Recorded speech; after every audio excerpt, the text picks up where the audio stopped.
On raconte qu'au cœur du désert d'Arizona, un homme a trouvé une fillette qui veillait seule sur un corps déjà froid, mais encore vivant. Certains disent que ce jour-là, le destin a changé de couleur, qu'un simple rancher a posé le pied sur une terre où la mort respirait encore.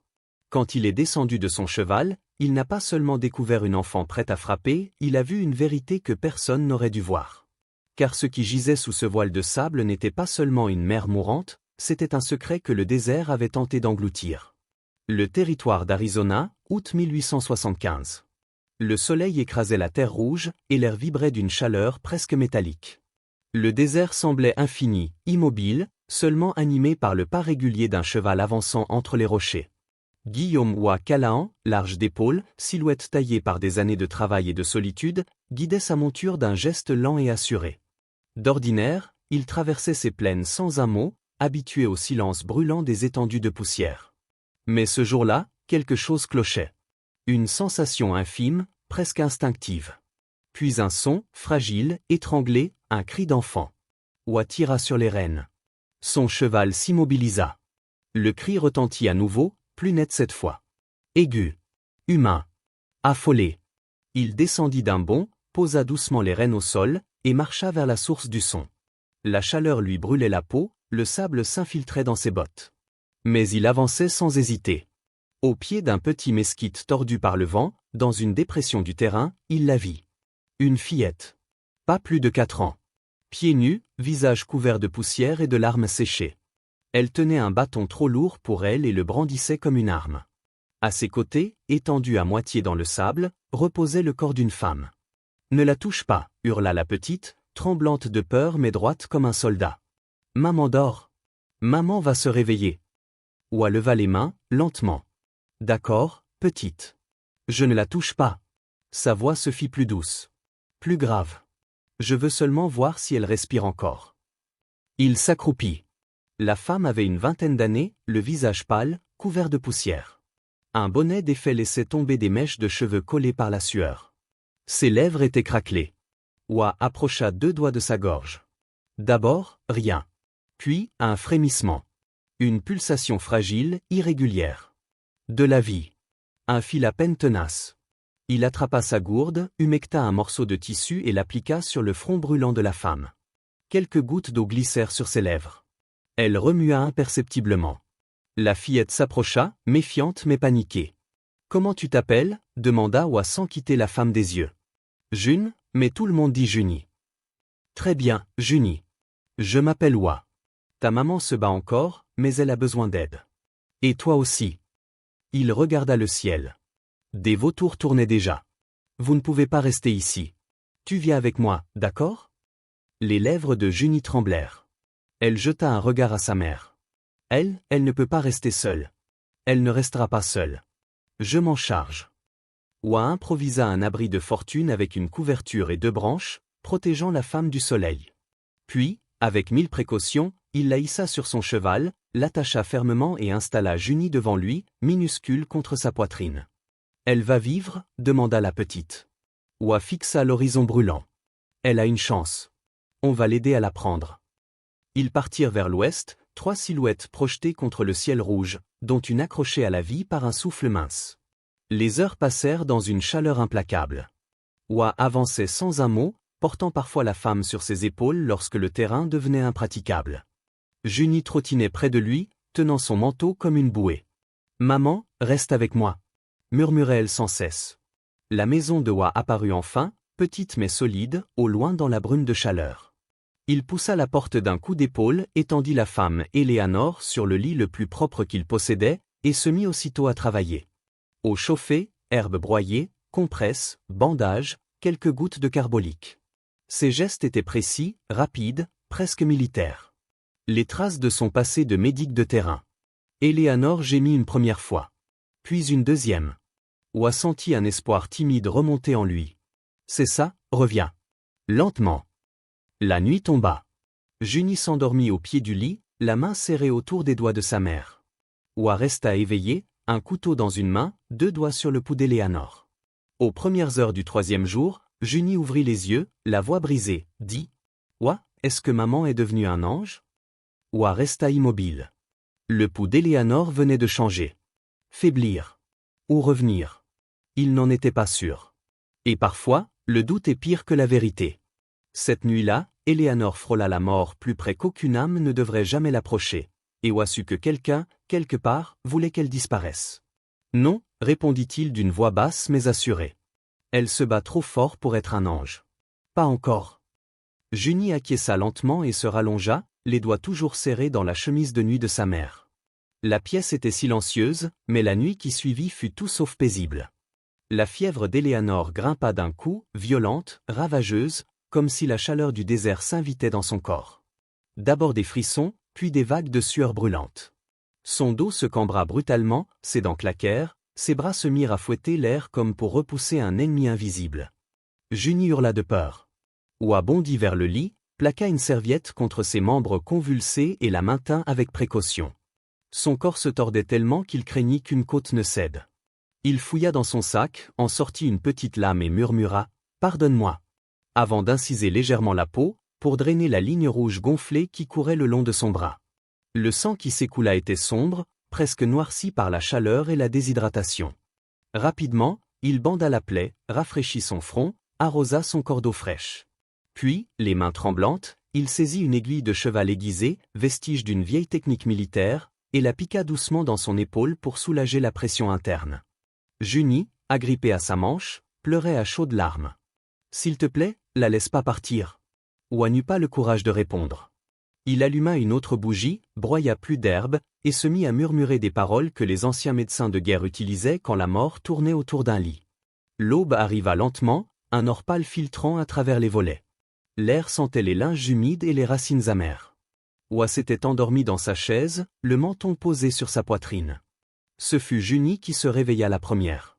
Elle rampa jusqu'au lit, prit une inspiration tremblante. « Maman ?»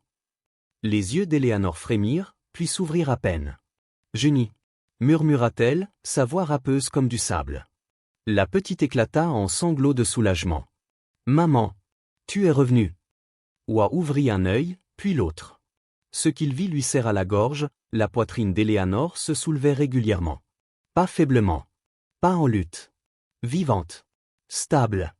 Il se laissa tomber contre le dossier de la chaise, souffla longuement par le nez. « Bon retour parmi nous, madame, » murmura-t-il. Pour la première fois depuis 3 jours, il y crut, elle pouvait vivre. Quand Eleanor reprit véritablement conscience, la première chose qu'elle perçut fut l'odeur, poussière, bois sec, et une infusion amère qui mijotait dans un coin. Puis la douleur sourde, profonde, qui courait entre ses côtes. Elle remua les doigts. Le monde revint lentement, comme à travers un voile épais. Elle cligna des yeux. Une chambre simple, éclairée par une lampe à huile. Le vent dehors raclait le sable contre les volets. Brusquement, elle se redressa trop vite, paniqua. « Junie !» La petite forme à côté d'elle bougea. « Maman !» articula-t-elle. Eleanor voulut se lever mais ses membres protestèrent violemment. Une silhouette apparut dans l'embrasure de la porte. Elle sursauta. « N'approchez pas !» cria-t-elle, les yeux fous. « Je ne suis pas ton geôlier » répondit Wa calmement. « Juste l'imbécile qui t'a gardé en vie. » Elle ne sembla pas l'entendre. Son regard fouillait les ombres de la pièce, cherchant une menace invisible. « Où suis-je? Qui vous a envoyé? C'est le frère de Nathan, n'est-ce pas? Il m'a retrouvé ?» Wa leva les paumes. « Personne ne m'a envoyé. Tu agonisais dans le sable. Ta petite se battait avec un bâton pour éloigner les vautours. Je vous ai ramené ici parce que je ne pouvais pas vous laisser crever. » Eleanor baissa les yeux. Vit les bleus sur ses bras, sa chemise trempée de sueur. Junie tira doucement sur sa manche. « C'est bon, maman. Il nous a donné du pain. » Eleanor fixa Wa. « Qu'est-ce que vous m'avez fait? »« Je t'ai gardée vivante, » dit-il en reculant. « Avec ce que j'avais. Si tu préfères mourir, la porte est là. Mais ta fille mérite mieux. » Le silence retomba d'un coup. Le vent geignait contre la maison. Elle ferma brièvement les yeux. De l'eau, souffla-t-elle. Wa hocha la tête, revint avec une tasse d'étain. Elle but par petites gorgées, les mains tremblantes. Junie se glissa contre elle. « Vous êtes ici depuis des jours, » dit Wa. « T'as failli pas passer la première nuit. La fièvre t'a ravagé. » Eleanor secoua la tête, la voix cassée. « Je me souviens seulement de la chaleur, et de Junie qui pleurait. » Elle serra sa fille, murmurant « Je suis désolée, mon bébé. » Maman aurait dû nous protéger. J'avais pas peur, dit Junie. Monsieur Wa était là. Éléanore releva brusquement les yeux. Pourquoi? La mâchoire de Wa se crispa. Parce que j'ai déjà perdu quelqu'un. Ma sœur. Trop de sang. Pas assez de temps. J'ai juré, si un jour je pouvais sauver quelqu'un, je le ferais. Un instant passa. Vous étiez médecin? Médecin de campagne dans l'armée. Sudiste. Après la guerre, j'ai voulu oublier. Elle l'observa longuement. Pas une menace. Juste un homme marqué. Mon mari est mort l'an dernier, dit-elle. Son frère a voulu prendre Junie pour une question d'héritage. J'ai fui. Wa ne bougea pas. C'est pas mes affaires. Mais tu dois savoir, quelqu'un vous cherche. Un avocat pose des questions en ville. Éléanore pâlit. Alors on repartira. Peut-être, dit-il. Mais pas maintenant. Tes jambes te porteraient pas. Et cette gamine mérite mieux que la fuite. Junie posa sa main sur la poitrine de sa mère. Maman est revenue. Les yeux d'Éléanore se remplirent de larmes brûlantes. Elle n'avait pas pleuré depuis des années. Pas même en fuyant, pas même en perdant tout. Mais là, dans cette pièce éclairée par une lampe vacillante, elle craqua. Wa détourna le regard, lui laissant sa pudeur. Il ajouta du bois au feu. Derrière lui, Éléanore murmura d'une voix rauque, « Merci. » Tu ne sens plus la mort, répondit-il simplement. Le vent dehors s'apaisa enfin, comme si le désert retenait son souffle. Quand l'homme en manteau noir entra en ville, le désert retint son souffle. Car ce n'était pas un visiteur, c'était un chasseur. Et sa cible avait un nom. La tempête s'éloignait, mais une autre approchait, plus froide, plus silencieuse. Tout commença par un murmure en ville, discret d'abord, puis de plus en plus insistant, comme un grondement lointain. Un homme bien habillé était descendu du diligence de midi, bottes propres, regard plus glacé que l'acier, un dossier sous le bras qui claquait au vent comme un vautour cherchant sa proie. Il s'appelait Elias Whitley, et personne ne doutait qu'il connaissait la loi aussi bien qu'un pistolero connaît son arme. Il afficha des avis sur les poteaux, les portes, les vitrines, disparu, Éléanore Rusk, accompagnée de l'enfant Junipé Rusk. Dernière apparition, New York. État mental instable suspecté. Contact immédiat demandé par la succession Rusk. Les habitants lurent, murmurèrent. Certains haussèrent les épaules. D'autres froncèrent les sourcils. Quelques-uns se souvenaient vaguement d'un grand rancher passé il y a peu acheté du fil et de la farine, accompagné d'une femme réservée et d'une fillette brune. La rumeur atteignit Wa 2 jours plus tard, portée par un employé de ranch qui n'avait aucune raison de mentir. Wa lut l'avis sans un mot. Sa mâchoire se contracta. Puis, avec une étrange douceur, il replia le papier comme s'il pouvait se désintégrer s'il le touchait trop brusquement. Au ranch, Éléanore était assise sur le perron, brossant les cheveux de Junie qui riait à une chanson inventée. Quand Wa lui tendit le papier, le sang quitta son visage. Elle le fixa longuement, puis se leva et entra dans la maison sans un mot. Wa la suivit. Dans la cuisine, elle s'agrippait au plan de travail pour rester debout. « Je dois partir, » dit-elle enfin. « Ce soir. » « Non. » Elle secoua la tête. « Tu ne comprends pas. S'il me trouve ici, s'il pense que tu m'as caché, tu pourrais tout perdre. Ta terre, ton nom, ta vie. » Wa s'avança, les yeux durs mais calmes.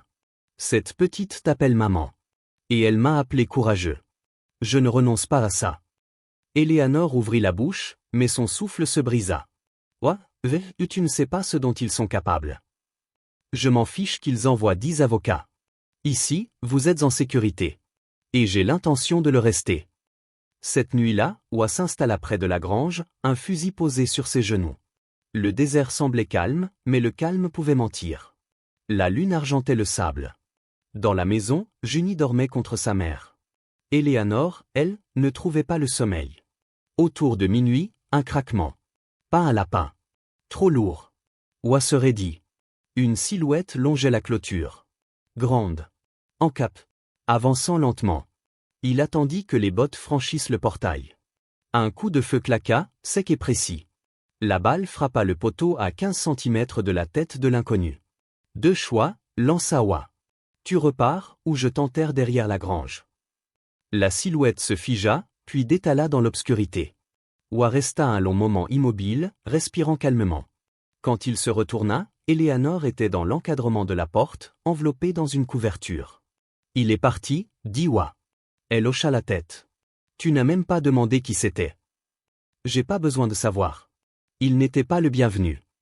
Ils restèrent assis ensemble sur les marches jusqu'à l'aube. Éléanore parla la première. Je croyais que je devais toujours courir. Que nulle part ne serait jamais sûr. Oa garda les yeux sur l'horizon. Peut-être. Mais ici, c'est pas nulle part. Junie arriva en traînant les pieds, les cheveux en bataille. Le méchant est parti, demanda-t-elle. Oui, répondit Oa. Éléanore serra sa fille, et dans cette étreinte, sous le soleil levant, elle comprit, ce lieu n'était pas un refuge. C'était un foyer. Les jours suivants s'écoulèrent dans une tranquillité inattendue. Le soleil montait au-dessus des mesas, projetant des ombres longues sur le ranch Callahan. Là où régnait autrefois le vide et la solitude, résonnaient désormais de petits rires. Oa avait fabriqué une selle pour Junie avec un vieux sac de farine. Chaque matin, il la hissait sur le dos de la jument Bess. « Laisse tes genoux respirer, lui disait-il. Junie riait, légère comme un oiseau. Dans la maison, Éléanore préparait des repas, pétrissait du pain, soignait les coupures comme si elle avait toujours vécu là. Un soir, en écalant des haricots, elle dit doucement, « Je me formais pour devenir infirmière, avant tout ça. Je voulais ouvrir une petite pharmacie, soigner les enfants, puis mon père a arrangé mon mariage. Mes rêves ont plié sous un autre nom. » Oa leva les yeux. Ma sœur rêvait aussi. Elle voulait être institutrice. La guerre en a décidé autrement. Elle est ?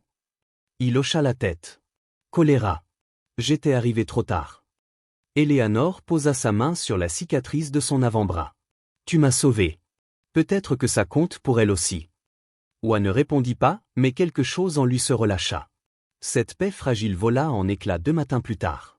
Une voiture noire pénétra dans la cour, brillante comme un mauvais présage. Un homme en descendit, manteau raide, canne argenté, badge épinglé à la veste. Bureau légal de Prescott, annonça-t-il. Junie s'agrippa à la jambe de sa mère. Oa sortit sur le perron, fusil à l'épaule. Puis-je vous aider ? L'homme ajusta ses lunettes. Éléanore Rusk abrite un mineur, Junipé Rusk, sous tutelle frauduleuse. La succession Rusk demande la remise immédiate de l'enfant. Éléanore blêmit. Junie pleura. J'ai des documents officiels, dit-il. J'ai de la terre, répondit Oa. Et assez d'instinct pour reconnaître un serpent sous un manteau en soie. L'homme avança. Ceci est la loi. Vous ne l'emmènerez pas, hurla Éléanore. Maman, cria Junie. Oa se plaça entre eux en un éclair. Il ne leva pas son fusil. Il n'en eut pas besoin. Au moment même où l'avocat recula, quelque chose bascula dans l'air, ce n'était plus une fuite. C'était une guerre. Et cette fois, quelqu'un n'allait pas survivre. Il n'eut pas besoin de lever son arme. Tu poses un doigt sur elle, dit Oa d'une voix presque douce, et j'enterrerai tes papiers dans cette terre, juste à côté de ton orgueil. L'avocat se figea. Je porterai ça devant le juge, siffla-t-il. Oa hocha la tête. Fais donc. Mais jusqu'à ce jour-là, tu quittes mes terres. Maintenant. L'homme recula, raide, ajusta son manteau puis grimpa dans son buggy en claquant les rênes. Un nuage de poussière s'éleva, semblable à de la fumée. Lorsque le brouillard retomba, Éléanore s'effondra à genoux, Junie serrée contre elle. Maman est là, chuchotait la petite. Oa les observait du perron, la mâchoire contractée. Personne ne le disait, mais chacun le sentait, la ligne venait d'être tracée dans le sable. Et Oa Callahan venait de la défendre. Ils partirent avant l'aube, bien avant que la poussière ne retombe derrière le buggy du loyer. Oa harnacha sa plus forte jument et attacha un petit chariot. Il empaqueta de l'eau, du pain, quelques bandes, une bible, et une vieille boîte de balles qu'il espérait ne jamais devoir utiliser. Éléanore enveloppa Junie dans un châle. La fillette dormait, inconsciente du fait que leur foyer venait de devenir une cible mouvante. Ils franchirent la première crête juste quand le soleil fendait l'horizon. Éléanore se retourna vers le ranch, devenu un simple point qui rétrécissait. On ne peut pas courir éternellement, souffla-t-elle. Je ne cours pas, répondit Oa. Je vous mène ailleurs. À Marble Ridge. Il y a là-bas un pasteur. Je lui ai retiré un éclat d'obus du poumon à Gettysburg. Il me doit une faveur, et il marie les gens, sans bruit. Éléanore releva brusquement la tête. Tu crois qu'un mariage les arrêtera ? Pas les loups, admille. Mais ça ralentira les avocats. Ils roulèrent pendant des heures, le silence pesant entre eux. Le soleil montait, lourd, presque cruel. Des mirages tremblaient au bord de la piste comme des fantômes liquides. À midi, Junie se redressa sur les genoux d'Éléanore, les yeux plissés de soif. Oa lui tendit une gourde. « Bois doucement, ma belle. » Ils trouvèrent un peu d'ombre sous un mur de pierre écroulé. Au loin, les vautours tournaient. « Pourquoi risques-tu ta vie pour nous » demanda Éléanore, la voix râpeuse. Oa garda les yeux sur l'horizon. « Parce que j'ai échoué une fois. Et que je n'échouerai plus. » Elle posa alors doucement sa main sur son poignet. Un geste simple, mais qui fit chanceler quelque chose dans le souffle du désert. Ils repartirent avant le crépuscule. Le ciel devenait cuivre, le vent se levait. « La tempête arrive » murmura Oa. « Regarde, maman. La poussière » cria Junie. Derrière eux, un mur de sable se dressait, vivant, roulé, monstrueux. « Accrochez-vous » hurla Oa en claquant les rênes. Le chariot bondit, les roues mordant la terre. Éléanore serra Junie contre elle, la couvrant de son corps. Le vent hurlait comme 1000 voix arrachées au ciel. Double, tiens. Il ne l'entendait pas. La tempête avala le monde. On n'y voyait plus rien. Les chevaux paniquèrent. Oa sauta à terre, tira un foulard sur son visage. Restez couché, hurla-t-il. Mais dans la confusion, Junie disparut. Junie, hurla Éléanore, titubant dans le souffle des sables. Junie, réponds-moi. Je t'en supplie. Oa tomba à genoux, rampant, fouillant le sol centimètre par centimètre. Puis, un cri. Faible. Tremblant. Vivant. Il se précipita vers le son, les mains écorchées par les épines, la chemise déchirée. Sous un buisson tordu, Junie était recroquevillée, les mains sur les oreilles. Oa la souleva contre sa poitrine. Le vent lacéra son dos. Le sang coulait de ses épaules. Il tituba vers la voix d'Éléanore. Elle courut vers eux, sanglotant. « Je croyais. Elle va bien, haleta Oa. Vous allez bien toutes les deux. » Éléanore tomba à genoux, les bras autour d'eux deux. Ses mains tremblaient sur le dos ensanglanté de Oa. « Je suis désolée, pleura-t-elle. Je n'ai jamais voulu t'entraîner là-dedans. »« Tu ne m'y as pas entraîné, » répondit-il. « J'ai choisi d'y entrer. » La tempête tomba aussi vite qu'elle était née. Le monde paraissait écorché, nu, comme si le désert avait arraché sa propre peau. Éléanore posa son front contre sa poitrine. « Si on survit à ça, » murmura-t-elle, « je ne fuirai plus jamais. » Oa ferma les yeux. « Alors il va falloir survivre. » Leur voyage reprit. À l'horizon, la petite église en adobe se dressait comme une dernière prière plantée dans la poussière. Le soleil mourant baignait les murs d'un rouge sombre. Oa franchit la cour à toute allure. Éléanore était presque inconsciente, la peau brûlante, les lèvres fendillées. Junie tenait le pommeau de la selle, secouée mais vivante. Le pasteur surgit du côté de l'église, stupéfait. « Oa Callahan. Bon sang, qu'est-ce que... » « Elle s'éteint. » cria Oa. « Elle a besoin d'une raison de rester. Maintenant. » Le pasteur croisa son regard, ce regard qu'il avait vu autrefois, quand Oa l'avait tiré d'un champ de bataille en lambeaux et lui avait recousu les poumons sous un tonnerre de canon. Alors il s'effaça. Amène-la. L'intérieur était sombre, éclairé par les dernières veines de lumière filtrant par les fissures des volets.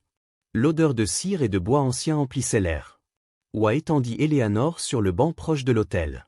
Elle ouvrit les yeux un instant. « Où suis-je » ? « À la maison, » murmura Oa. « Avec moi. » Le pasteur plaça de l'eau près de Junie puis se tint derrière l'autel, la voix grave. « Wesley Callahan, Éléanore Rusk, venez-vous devant Dieu et cet enfant unir vos vies ?» Un coup de vent frappa les murs. Junie sursauta. « Ce n'est qu'un orage, » lui murmura Oa. « Rien de plus fort que le cœur de ta maman. » Le pasteur poursuivit, sa voix couvrant le vent qui hurlait. « Vous ne vous tenez pas dans la richesse, mais dans la vérité. Pas dans le confort, mais dans le besoin. Parlez maintenant vos vœux. » Oa se mit à genoux près d'Éléanore, sa main cherchant la sienne. Au moment où leurs mains se touchèrent sur l'autel, Éléanore comprit une vérité foudroyante. Elle n'avait pas été sauvée par le destin, mais par un homme prêt à défier le monde entier. Les doigts d'Éléanore frémirent dans ceux de Oa. Il se pencha vers elle, sa voix basse, presque un souffle. « J'ai jamais fait beaucoup de promesses, mais celle-ci, je peux la tenir. Je partirai pas. Je serai tes bras, ton refuge et la terre sous tes pas. » Éléanore battit lentement des paupières, ses lèvres s'entr'ouvrant dans un souffle hésitant. « Je n'ai jamais cru aux secondes chances, » murmura-t-elle. « Puis tu es arrivé, comme une miséricorde armée d'un fusil. Le pasteur esquissa un sourire discret. Junie s'avança timidement, tenant un ruban usé qu'elle avait trouvé dans le sac de sa mère. Elle l'enroula autour des mains jointes des deux adultes, les doigts tremblants. « Ça veut dire que vous êtes attachés maintenant, dit-elle. Oa plongea son regard dans celui d'Eleanor. On l'était déjà, petite. Le pasteur leva la main, tandis que le vent secouait encore les volets. Par la force de votre lien, et sous le regard de cet enfant, je vous déclare mari et femme. Dehors, le vent hurlait encore. Dedans, la petite chapelle semblait rayonner d'une chaleur plus profonde que celle des bougies. Cette nuit-là, ils ne reprirent pas la route. Oa resta tout près d'Eleanor, sa tête reposant sur sa poitrine, ses bras solides l'enserrant. Junie dormait contre eux, la petite main posée sur le flanc de sa mère comme un fil qui la maintenait en vie. La respiration d'Eleanor était calme, régulière, forte. Oa écarta doucement une mèche de son front. « Maintenant, tu portes mon nom, murmura-t-il, la voix rauque de fatigue. Alors tu ne vas nulle part sans moi. » Elle ne répondit pas. Elle n'avait plus besoin. Pour la première fois depuis des années, Eleanor Rusk, devenue Eleanor Callahan, ne fuyait plus. Ne se cachait plus. N'avait plus peur. Elle appartenait. Elle était chez elle. Un mois passa. Le désert retrouva son calme. La chaleur devint plus douce. Sur le ranch de Oa Callahan, le monde semblait respirer autrement. Un matin, une lettre arriva de Tucson, cachetée de cire et d'un sceau officiel. Le tribunal reconnaissait le mariage.